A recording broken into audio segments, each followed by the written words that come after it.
Hi, everybody. Hi, Katie. I'm going to just mute everybody as we come on. Good morning. Good morning. Make sure everybody's muted. Okay. Where am I? There I am. All right. So just a friendly reminder here.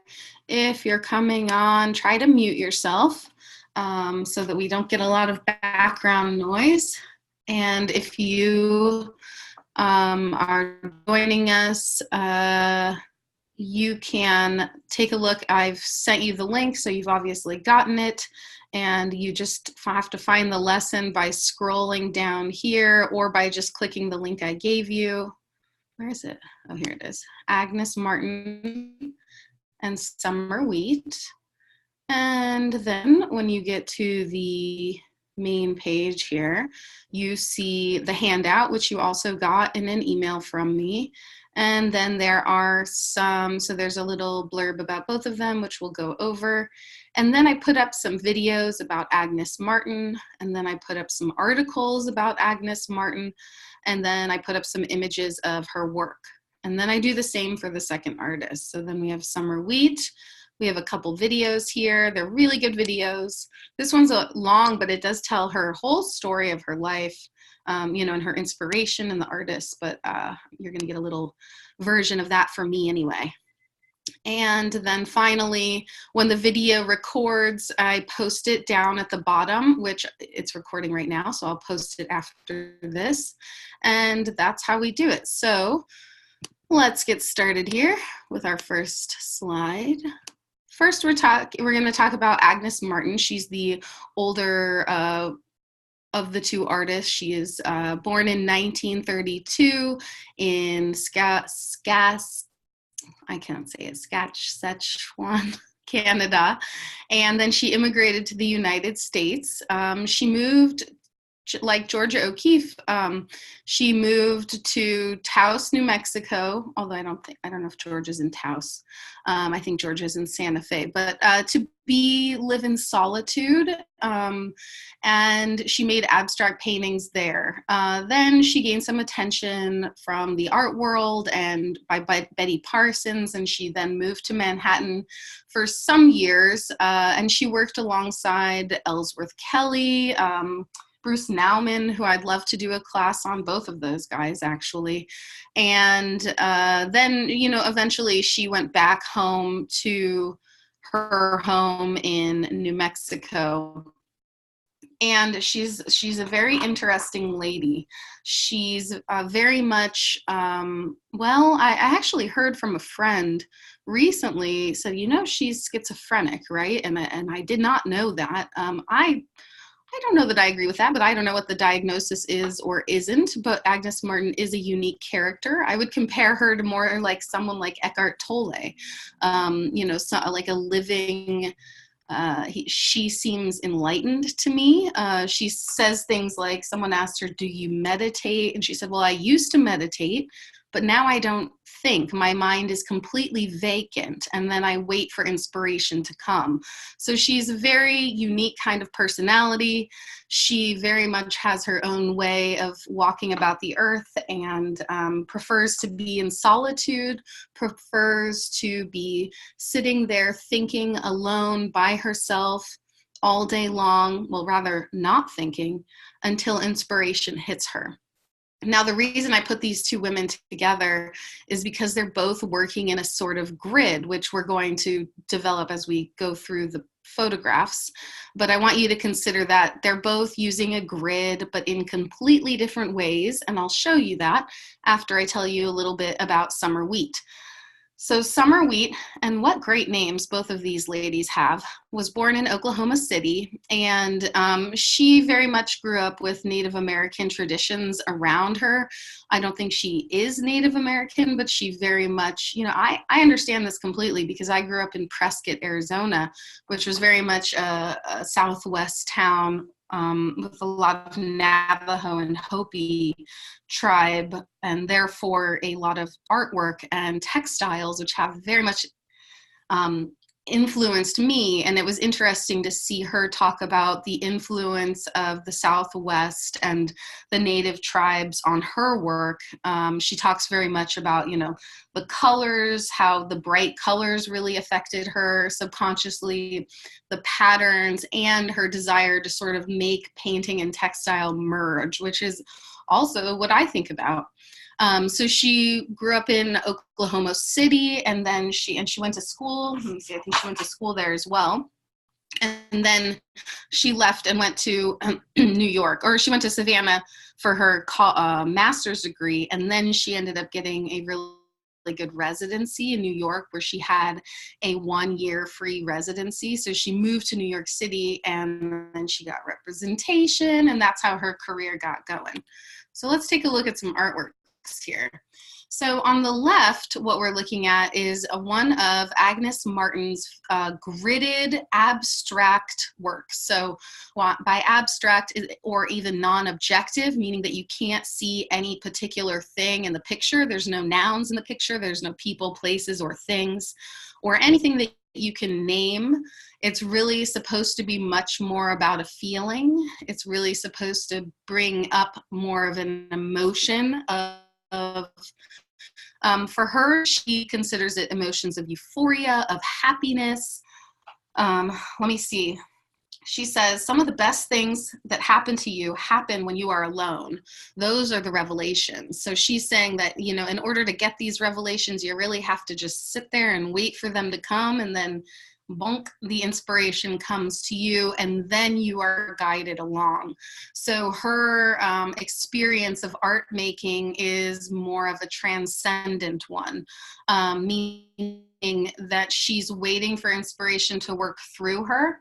She says things like, in order to do what the inspiration calls for, I have to be vacant. I cannot interfere. So what she's doing is having sort of the same with Hilma F. Klint, maybe having an inspiration work through her, and therefore she has to have her mind not full of thoughts and ideas. And she even goes so far as to say, the artist, times today, the artist has a lot of great inspiration, but what then they do is by the time they get to the canvas, they've had a bunch of ideas, and that kills the inspiration. So that was sort of an interesting idea, but I do understand what she's saying, sort of having this like stronger force work through you. I know a lot of artists look back and say, I don't really feel like I even know how I did that. I just got into the zone. The zone is what a lot of people call it. And then I made a piece of art, and I feel that way sometimes too. Now, Summer Wheat has a completely different thing going, and I realized that what you're looking at is a picture of hands and fish and fingers, but what's really going on here is that she's using a sheer netting, or picture like a screen, a window screen, and she's then pushing the paint from behind to the front to make the paint squish through the hole, and then they kind of look like long strings of yarn. So she's sort of mixed painting and weaving in a way, because she's using this woven grid underneath to start creating her work. Now, she came to that in a very interesting way. She says, let's see. So she was in school. Like I said, she was very much influenced by blankets, and she was going to school in Oklahoma, and she was sort of just trying to figure herself out, and she was doing all these little doodles and drawings. She was looking at people like Rembrandt and Vermeer, but she was also, as a child, grew up copying Southwestern magazines that were just, in every dentist office, and everything was sort of that sort of theme going on in Oklahoma. So she was looking at Rembrandt and Vermeer, and a woman named Sue Williams, who was doing much looser doodle type work. And she took one of those long scrolls of receipt paper, and she drew on the entire thing. And that was her artwork for her final show, for her thesis show, for her bachelor's degree. So what happened is a cleaning lady came along and thought that it was trash. and threw away her thesis project not only into a trash, but into a trash full of liquid. And so it was just pen and ink and a little paint. And so it completely got destroyed, her thesis project for her bachelor's degree in Oklahoma. And after that, she says, I was traumatized and I had to go back into my studio and completely destroy everything and restart everything. And she went through this huge process. And at the same time, she went to a show of what people like to call like lowbrow art or craft art, but it was all of these women who had made quilts just for their homes, but they had made these amazing abstract quilts. And so she was inspired by the textile. And again, she was inspired by the native textiles. So she then went back into her studio with some thread and some paint to try to figure out how to merge the grid, the blanket essentially, with paint. So it's hard to see the textures, which is why you probably need to go onto the website and get a better look. And I think I've put some up close textures in here. This one you can really see that she's pushed the paint through the canvas, almost like she started out doing it like paint into like a frosting tube, and she was drawing it out that way. And these ones may even still be that method of just drawing out with like frosting almost, and then later she finds the grid and pushes the paint through from behind. So I'm not sure if this is top or bottom pushing through. I mean, if she's applying it on the top or if she's applying it on the bottom. But she's, again, thinking about quilting, thinking about traditional stripes and colors. But she's doing it in a figurative way. She grew up looking at pictures of humans interacting with animals, because, again, we're talking about Native American influence, growing up in Oklahoma. And then over here on the left side, we have a grid, we have stripes, we have an almost gone painting. It is so light, it's almost white, but if you look closely, there's a blue stripe, red stripe, white stripe, and the page is striped, and it's paintings. And if you ever go to the San Francisco MoMA, she has a room of just her paintings, and it's really a strange experience because there's almost nothing there. She uses pencil, she uses a little paint. And, for me, she said she really wanted people to feel happy from looking at these paintings. But to be honest, the first time I looked at them, I felt completely frustrated. I thought, what the heck is this woman trying to give us? I don't get it. There's nothing here for us. But then the more I researched Agnes Martin's work, I realized that she's trying to get us to do the minimal, that she says it took 20 years for her to actually get to abstraction and to get out of the things in this world. She also said, we don't deserve any of the credit. The inspiration comes and it tells you every brush stroke. But then she laughs and she says, but I do take the blame if it goes wrong. Agnes Martin is also known for destroying her work. So she's destroyed a lot of her work that she decided wasn't her best work. She is her own best editor, I guess. I mean, I know a lot of us would like to get our hands on one of those ones she destroyed or threw away. And it is said that even on her deathbed, she called home and said, you need to destroy the last 3 of these paintings. And I can't remember who the person was, a family friend or a daughter or something, did it. She went home and destroyed the paintings for her because that was one of her last wishes before she died. So we're dealing with Agnes Martin on the left-hand side. We're thinking of minimalism. We're thinking of non-objective art. And we're thinking of almost meditation. We're thinking of the happiness. I think of the sort of the transcendental happiness that happens when you sort of get to that meditation place. I don't know if you've ever had that moment in your life, but if you meditate, you get to this very quiet place that is very, exciting feeling. It's a new feeling. And her paintings, once you understand that that's what she's looking for, is the happiness within the emptiness of the inspiration. Whew, what time is it? I'm talking away. And then on the right-hand side, we have Summer Wheat doing a grid, doing a textile with paint inspired by the figure, inspired by animals and humans living together in an environment, inspired by the Oklahoma Native Americans, inspired by the bright colors and patterns, and inspired by quilt making and the textile grid that is inherent in her work. Let's look at some more.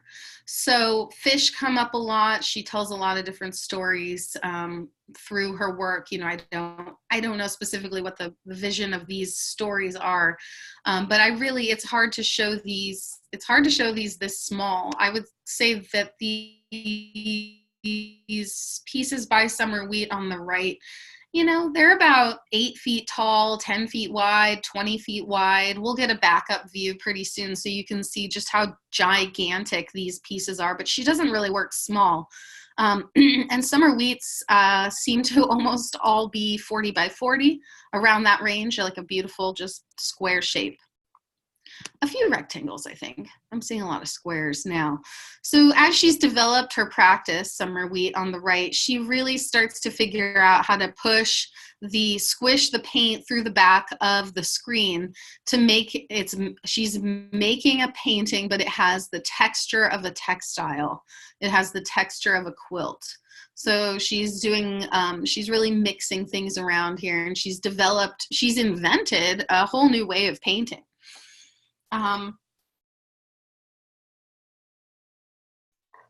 The one on the left is just beautiful in person, and you can't see sort of the beautiful glow that it has in this photograph, but if you do get a chance to go to San Francisco MoMA, you should go to the Agnes Martin room. And when you do that, just picture her sitting on her bed in her room, waiting for inspiration to strike. And sometimes she will wake up and she'll sit there for a day and nothing will happen. And she'll sit there for another day and nothing will happen, up to, 10 days, a month, just waiting for inspiration to strike. And then when it comes, she goes to the canvas and she lets it work through her. Now, why inspiration comes through her in the form of a grid, I don't know.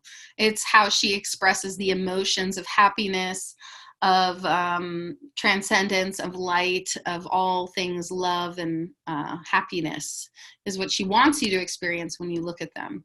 Here's a photo of her in her studio with her trusty ruler. You can bet she spent a lot of time with that ruler getting those lines correct.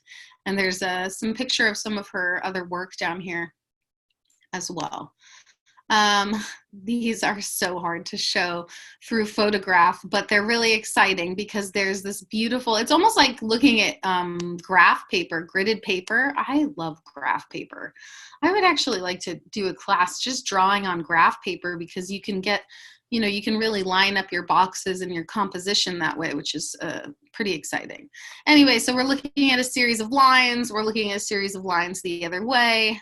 You're supposed to feel a sense of euphoria. And when you are in person looking at these and they're almost like a trance. It really is. And it's interesting. Summer Wheat also made a piece about being hypnotized. So if you just stare at this screen right now, you kind of go cross-eyed and dizzy and you want to look away. But if you can imagine being in person and just staring into these, how it could sort of hypnotize you in a way, and how it is calming just to follow the lines. And maybe you hate it too. I mean, to be honest, the first time I saw them, I hated them, and I have grown to love them. And I can't say that enough for so many artists that I've just written off immediately, and I thought I knew what my taste was. And I do know what my taste is, but there's more layers, and there really is some research that needs to happen to understand what the artist is going through. We don't just look at something and we can't just unpack it right away. There's a whole life behind this person that built this painting before we took 5 seconds to look at it. Now, you know, Agnes Martin says her job is to make the thing, the seller's job is to sell the thing, and the viewer's job is to view it. So she feels done with her job once she's made it. Summer, this was actually, I got to go to this show right here in New York, and you can see her again creating different grids on the floor. She's actually creating different grids in different ways, even with her paintings. But the pieces on the walls are just paintings made out of charcoal and white paint and regular paint. But the pieces on the floor are pieces of the screen that really were pushed up. You know, the paint was squeegeed through the screen, and then that's how she made the painting that's on the floor, the rug, the quilt. And here's a really good example of the size of these things. They're just massive and textured, and she also really wants you to go all, you know, look from the side of it so you can see the thickness, look from the front, look from the other side, try to get all the angles of it so you can really get the sense of those textures. I took this picture, I think last summer, the summer before. This show also newer work coming up. Again, you know, symbolism of the animals with the humans, coming from her psyche, from her childhood. And that's it for that. Let's go take a look. I just want to remind everybody, if you have a few minutes after this, you can watch a couple of these videos. Like this one was the one all about her college and telling you about her experience with her old work and her new work. And this was actually a series she did before she found the pieces that she's at now, and she called them blanket paintings. So I have more in common with her than I realize. And then there, if you just click on this, you can get just I think it's an 8-minute video, a real good sense of who this lady is in like 5 minutes. She is an interesting character. Love her to death. I personally think she is up there with Eckhart Tolle, or, you know, she's sort of an enlightened one. Now, I would love for you to go to the comment page today and please, please, please leave a comment about something you learned or a picture that you feel inspired to make afterwards. So all the students have been commenting away. So if you haven't done that yet, and it's the same sort of 5 people commenting, we want you to be part of the conversation. And if you don't feel comfortable making a comment, maybe you can at least comment on someone else's. Some people have really put in some work here and put some thoughtful comments, and they've seen some shows and they've made some artwork. So if you don't want to post a comment about which artist you liked more, or what you felt inspired by, or even, you know, any emotion is fine. I'd love to hear it all. That's what's exciting about art, is you get to have your thoughts about it, and no one can take that away from you. It's your own personal taste. But I hope you enjoyed learning about these 2 artists. I think they're both pretty fascinating ladies. Next week, as I said in my email, I'm going to move this Diego Velázquez down a bit, and I'm going to put in a new class here on Winslow Homer, which I'm really excited about. So, and Todd Bienvenu. So stay tuned for that. And if you have any questions now, you can type questions in, or you can, you can unmute yourself and ask a question. And since we have a few minutes here, I think I'm just going to play this little piece here so you can experience just a minute or 2 of Agnes Martin.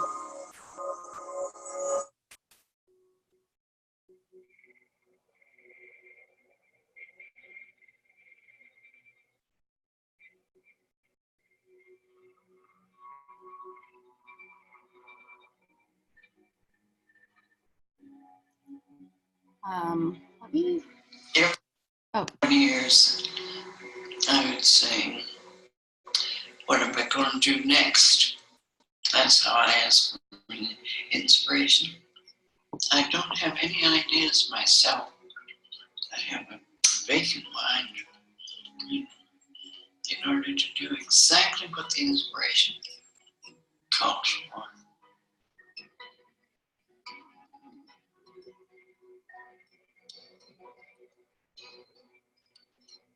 She would sit in her rocking chair until the idea came into her head, and she called this inspiration, the sort of presentation seemingly automatically of the image fully formed in her head. It appeared in her head at a very small scale, like a little postage stamp. So then when you look at her notebooks, you see how she draws the postage stamp sized picture and then does complicated mathematics to scale it up to meet the self-defined limitations of her canvas.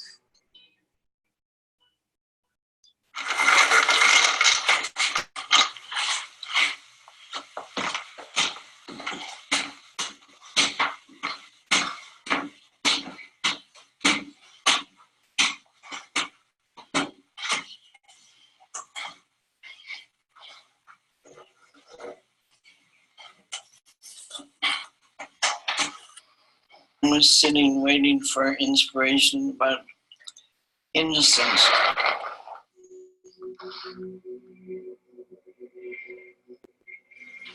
And into my mind there came a grid. And the lines going this way and lines going that way. And they were innocent. They looked like innocence.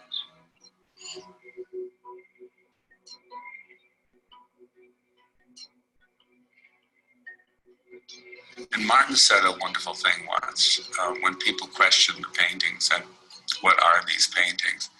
And she said, from music, people accept pure emotion, but from art, they demand explanation. Well, these paintings are pure emotion. They are paintings of states of existence, innocence, happiness, the sublime.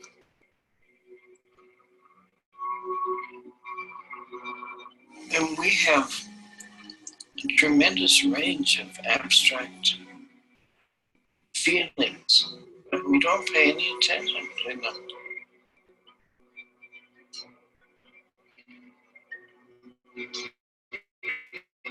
My granddaughter was about 11 years old, and she was in Agnes's apartment, and there was a rose in a vase, and she was mesmerized by the rose, and Agnes saw that and picked up the rose. And is this rose beautiful? It's about to use this rose. It's beautiful. And Martin put the rose behind her back, and she said to Isabel, "Is the rose still beautiful?" And Isabel said, "Yes, the rose is still beautiful." And she said, "You see, the beauty is not in the rose. The beauty is in your mind." All right, I think I'll leave it there for now. And if you feel like you want to watch more of that, simply click on the video link and go down that rabbit hole. Okay, so I hope you all have a good rest of your Thursday. Please leave a comment on the comment page, and I look forward to seeing you all next week. Thank you.